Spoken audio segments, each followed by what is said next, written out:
fell asleep amid the flowers for a couple of hours on a beautiful day. What's up, y'all? Welcome back to the channel. Today's going to be sort of a chill video. I'm going to just talk through the tuners. You guys have seen this before. I was part of the campaign last year.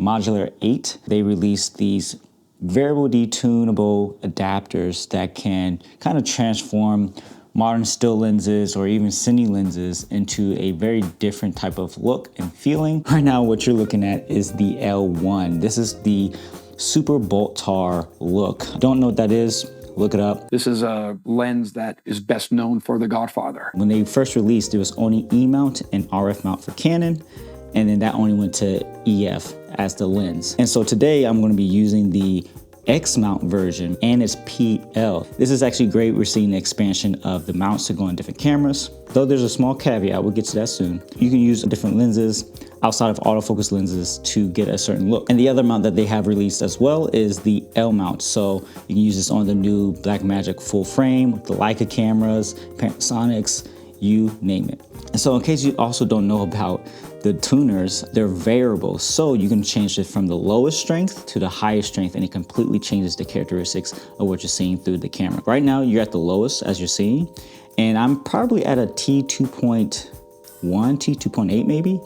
So I'm going to just turn this up. Look how that changed, right? This is wide open. It's probably a T2 right there, T2.1, let's say that's, but look at that fall off. So right now I'm filming and using the Vista Prime 35mm. This is a very clean lens, and this adapter is truly dirtying this up. Here's what it looks like without it.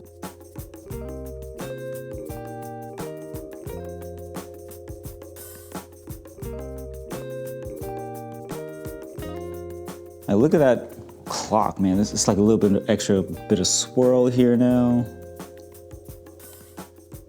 Let me just clean that up.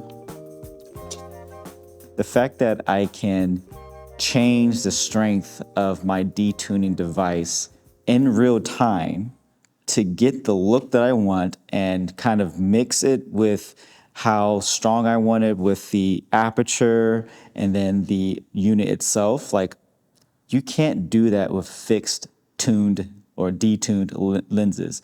Now, not to say that those are bad, obviously not. There's a ton of benefits of having specific focal lengths with detuned looks, REDNAs and stuff like that, because you can get super unique looks with the combinations of your lens and then the combination of the strength of the adapter as well as the aperture that you choose to film.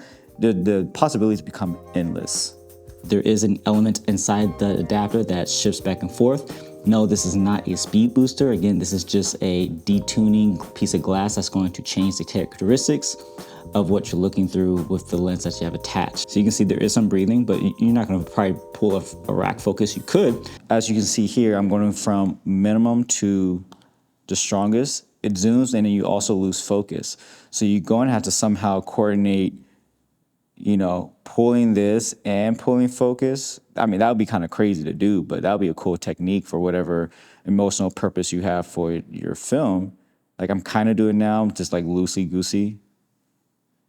Yeah, just like a boom and a boom. I really like the L2. I really think the background is very pleasing. Look at my glasses, right? Look at how these soap bubble looking bokeh is kind of just like dancing on my face. Pause. Yeah, that just looks really nice. It's a very low light scene, so see how this is gonna grade. Yeah, just like look how that looks back there. That's just really pleasing to my eye. Some people might find it distracting. I mean, look, wow, you can see on my hands, there's weirdness going on there. I like it. I like it a lot. Now, in terms of flaring, you know, this wouldn't necessarily change the flares of the taking lens. So the Tokina will be pretty much the same still. That's the same flare. Let's just double check. Let's switch now. You can see the flare did not change at all. This is without the L2. It's still that green orb, quite unique actually. Now just jumping right over to L1, same thing, the flare does not change. What does change is like how it renders these blobs of light on the corners there. And you can start to see a flare there. So there's that. Look at that. That's weird.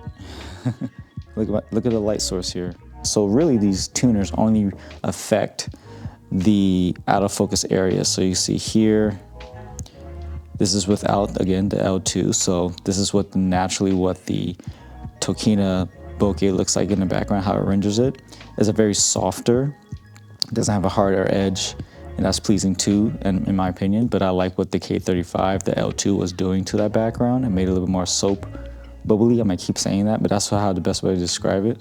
Here's why I see why the tuners matter. And you can look at it from two perspectives, really. The tuners are becoming a bridge between the most sought after optical lenses for cinematographers, like the Super Baltars and the K35s, which the L1 and L2 are replicating again. This becomes the bridge now to pick a fast lens set, prime set that doesn't have to cost you hundreds of thousands of dollars to rent. For longer productions, you can get your DZOs, you can get your Tokinas, you can get anything in that vein, in that nature, to put onto these adapters to get these optical characteristics that a lot of filmmakers sought after, especially with the advancements of very sharp sensors. You know, the old saying is that you put on a Misc filter and it helps cut that edge.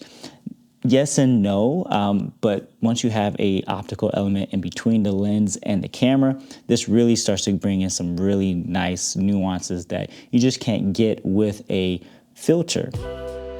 The build quality of these tuners are very nice, just full of metal and glass basically. It definitely will take a beating, but not to say you should give it a beating. The PL mount is quite nice. It locks in as it should. The mount itself feels okay, but I definitely would have some support since you have like multiple connecting points. Now you have a mount for your adapter and then the PL for the lens and so on and so forth. So have support. Have one of those adapter supports if you have it rigged. Just properly rig your stuff. You don't want to be paying for it later for sure. You don't want that to happen. Okay, this is the L3. Wow, that background is gone. So the tricky thing with the L3 on Super 35, you can't see much of the edges, what's happening here. Looking at the screen, if you look to the left and right, there's a little bit going on, but it reaches far past that. And Super 35 is obviously a smaller sensor. I feel like I need more ND. Okay, now we got to a reasonable look. I added chairs because to give you some depth perspective, I'm gonna compare this to my Blazer to see what it's doing. But essentially the L3 has some characteristics of anamorphics. So for instance, the fall off, you can kind of look here on the edge here, starting a little bit of a swirl. Okay, now we're looking at the Blazer 65 millimeter. So now you get a better idea of what the L3 is doing in terms of characteristics. Now, it's a lot more smeary across this anamorphic than it is the L3. You want it more on the edge. Look at this, this here on the edge, that fall off happening, and then some chromatic aberration you'll get too. I know some people don't like it in their anamorphics, but it's common in anamorphics. Let me get closer. You wouldn't shoot this in open gate. You could. That's what I'm doing right now. Oh yeah, look at that. Look at that, look at that. Look what's happening right here. It's starting to get a little bit of swirl.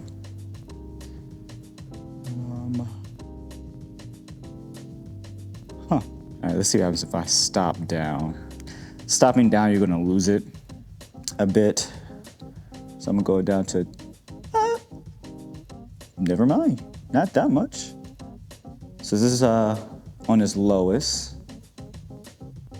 That's nice, it's doing something back there. That's at 1 or 0, I guess you could say. Look at the edges here. And then, yeah, look at that change. Look how the bricks texture, look at that. It's kind of straight and then kind of gives a little swirl. If I open up all the way, it gets more of that effect. Yeah. So speaking of lenses as well, Some of the technical things you need to be aware of. In each of the box, there is a little card or measuring device where you can measure the PL, the rear element, because some PLs are not compatible with this. My beloved Athenas, they can't work with these adapters just because the rear element protrudes so much when focusing. It's going to bump right up against it. So the shallower the rear element is, the better. Most likely it will fit on these adapters. So something to be aware of. Kind of continuing that vein, in the second part of why this matters is that something I've noticed when I'm listening to other cinematographers or filmmakers making actual Hollywood films and narrative films, documentaries and whatnot, the one thing that they all have in common is that they experiment. Now, a lot of people want to claim that, oh, you don't have to be technical and all these other things, but being technical in the sense of where you understand where new technology of optics are coming from, that's going to be very beneficial. One example I have is I was just listening to the Adobe Atmos podcast, and they had Greg Fraser on talking about doing and whatnot, and they're talking about the scene of the gladiator scene. Kind of your conversations with Denis about how you guys wanted that to look, how you arrived at the infrared camera. The danger really was that Getty Prime in the daytime was going to look like Arrakis. And so Denis was like, well, why don't we do this in black and white? And we're like, great, let's be bold. But then I remembered some techniques that I'd been using for a few years, because I get a little bit geeky into the sciences, but I realized that if you take that filter off and then put a visible light cut filter in, then you end up seeing the only thing you see is infrared. The fact that Greg Fraser was already experimenting with such things to have a different look, technology like this, you want to try to justify it. If you're not making these types of, narrative decisions, then sure, this might not be for you. But something that's interesting like this, that's not really that expensive in the grand scheme of things, this could be that device that can get you in a different place when you want to tell a much more visually interesting story. And it's a lot more accessible. Now, I really like this question. How frequently do you realistically want to or ask to employ this look? It all depends on the brief, obviously, what the project and the scope is going to be about. But my taste out of these three, the L2 is going to be the most widely used because it is so subtle, but it does change the character of specific lenses. As you already seen here, this Tokina lens has a very distinct roll off with the bokeh in the background. But as you can see here, this changes it. And it's a little detail, but I like this look. This can be applied to numerous jobs. If you want a little bit of character, there is some softness going on, as you can see here, but it's nothing drastic that is going to make the client wonder, hey, what did we get ourselves into? L1, that's going to be you're pretty much experimental.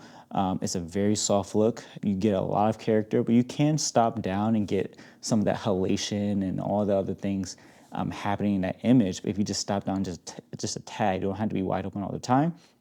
That could yield some benefit, but I don't see that as being widely used on a lot of commercial jobs. If you need a little bit more sharper image, but still have some characteristics in the background and whatnot and texture, L2 is going to be your best bet. Is the juice worth the squeeze? Some of you all think this is pricey. Again, I think the value proposition for this, if you are ever going to get into more high-end work and you have DPs or directors who like specific lenses like the baltars, like the K35s, I'm gonna keep bringing this up because these are the two lenses they're trying to replicate. But those lenses are extremely expensive to rent, to own, and they're hard to get your hands onto because they're being used so often. So these are going to be your next best option. Pair this with Zeiss, pair this with DZO, pair this with the Tokinas. These look really nice on the Tokinas. And again, you can dial in the strength. Like no other adapter, detuning adapter that's even out there allows you to do that. So this is highly recommendable. This is worth every drop of the juice once you squeeze. Did I say that right? Let me just wrap this up, and I guess I should look at the camera now. But hey, let me know what you think about these. Let me know what you think about this video. Just kind of a really chill, let's just kind of get through it. Hopefully the edit comes together. But this is how I would test this. Of course, you can use charts and whatnot. I would do that too, but this is what I want to see. I want to see what it looks like in environments and textures and different lights and all that stuff. So yeah, make sure to check out the links. I obviously did not monetize this video because I used a song that I can't monetize. I did spend my own money to get this place, and Daydream, I fell asleep amid the flowers for a couple of hours on a beautiful day. Daydream, I dream of you amid the flowers for a couple of hours.